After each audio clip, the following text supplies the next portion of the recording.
Ladies and gentlemen, my name is Pterodox and welcome to my first ever video on YouTube. Woo! I'm happy, I'm excited. I'm just doing this for fun, guys, so feel free to subscribe, leave a like, comment and share this video. And this video is basically the 5 do's and don'ts of Call of Duty World War II. Now, it is 2017 after all. Call of Duty World War II has been confirmed and a lot of people are being hyped about it. Well, it's got what, 19 million views on YouTube. They say it's like the most viewed trailer of all time. Nah, you're kidding, right? So without further ado, let us begin. And the first do is, please do stick to the facts. Now, World War II, there were lots of battles, or large scale battles between the Allied and the Axis forces. Now, whenever the Allied and Axis forces comes into a conversation, I always wonder how the world would have been if Hitler was still alive and actually won the war. Like, we would all like be walking around with mustaches, and or we'd just be dead, and I'd just kill myself. One of those facts. But yeah, basically, when you base a Call of Duty game on facts, especially if it's World War II, you know what you're gonna get. You're gonna get less mistakes. It's gonna be sort of easier to stick to what is good and what is great. And that brings me to the first of the don'ts. Please don't use fiction. Fiction is basically the more creative of the two, but when it comes to creative, there's always this hidden gremlins around the place, you know. And with fiction comes a more futuristic element rather than the now.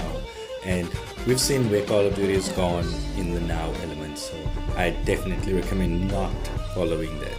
Number 2, do bring back World War II weaponry. Now, we've seen in Zombie Chronicles, and that's Black Ops 3, we've seen some of the other ones as well. They have brought back some guns like the MX Garand, which is supposed to be the M1 Garand, but it's not. It's the MX Garand that's futuristic and it's absolute bullshit. But yeah, I'm talking about bring back weapons such as the Type 100, Type 99, Springfields, MP40. Okay, MP40s is around, but yeah, keep that. Bring all those weapons back. It just has that raw simplicity to it. And that brings me to number 2 on the don't upgrade them. Don't beef them up. Don't add all this audio with it. Don't make it sound fake. Just let it be. Let it be realistic. Let it just be simple. A simple time in 1941, I would say. Then we move on to point 3. Do use historical monuments or events. Now, these are sort of like the Japanese attack on Pearl Harbor, the Battle of Stalingrad, the Siege of Bastogne. And then with that, you add cutscenes to it. Yes, not just a cutscene at the beginning of a mission and at the end. Have it throughout if it's a long mission or if it's just a difficult mission. Just to give yourself a little bit of a break during the mission. Compose yourself, you know, and then you die straight away.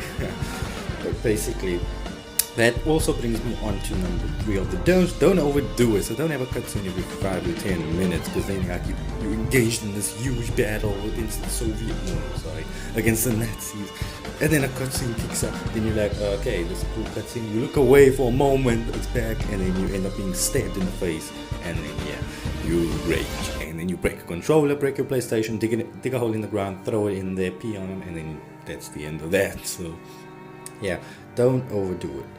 That's what I'm gonna say. I would say maybe 30 minutes. Yes, that's about it.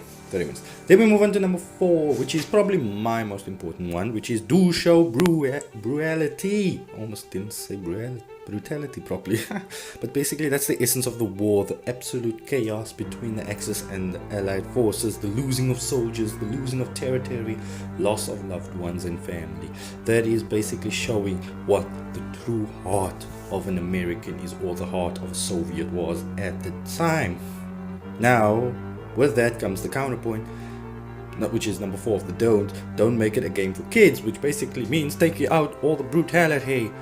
Then it's a kid-friendly game. Do you know that little number at the bottom of Call of Duty disc? Yes, that does not mean nothing anymore. Make it mean something. Yes. So basically, nowadays Call of Duty is for kids with all this, Infinite Warfare, Black Ops 3, Zombies in Space, and what one is that? Yeah, that's Infinite Warfare, sorry. Getting a little bit confused, but basically it just lacks the viciousness or the intense battles that Call of Duty used to have in the original Call of Duty 3, World at War. You just missed that. It's just been toned down for the kids. Fuck the kids. There's a number on that thing. Mina. And then we move on to the final point, which is number 5. Please do make the campaign something special now. The campaign used to be the point of the game where everyone would buy it because of it. If you go back in time, Call of Duty, the originals, you got World War, Modern Warfare series, you could say Black Ops 1 even. Those were the people bought it for the campaign itself. And it's absolutely cool. Not all this bullshit multiplayer of kids raging and whatnot. And that brings me on to number 5 of the don't base it on freaking esports. Now, if you know what esports is, that means adding that, upgrading the multiplayer aspect so that people can say, oh, we can buy the game for the multiplayer, oh, we're gonna rage, stop trolling me.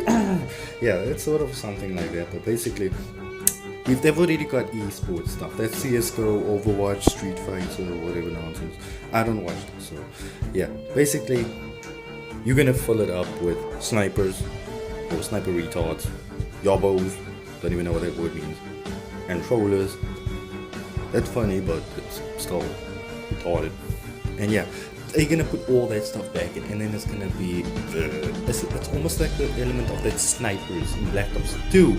Snipers, you can shoot someone from 300 yards away, or you can shoot them from 3 yards away with the same sniper. Like what? Yeah, that's kind of what I'm talking about. But yeah, those are my 5 do's and don'ts of Call of Duty World War 2. Please, hopefully they follow this. And then I've got a bonus point as well. Key bonus point, most important of all, it should be fun. If I'm raging at little kids, okay, that's fine. But as long as they don't rage at me every time I freaking kill them, because that's the purpose of the game, you know. I have to count and kill you. You understand? Yes. Thanks guys, hope you guys did enjoy this video. Leave a like, comment, subscribe, and yeah, hope to see you guys in my next video. I'm new to YouTube, so slap me in the face. Bye.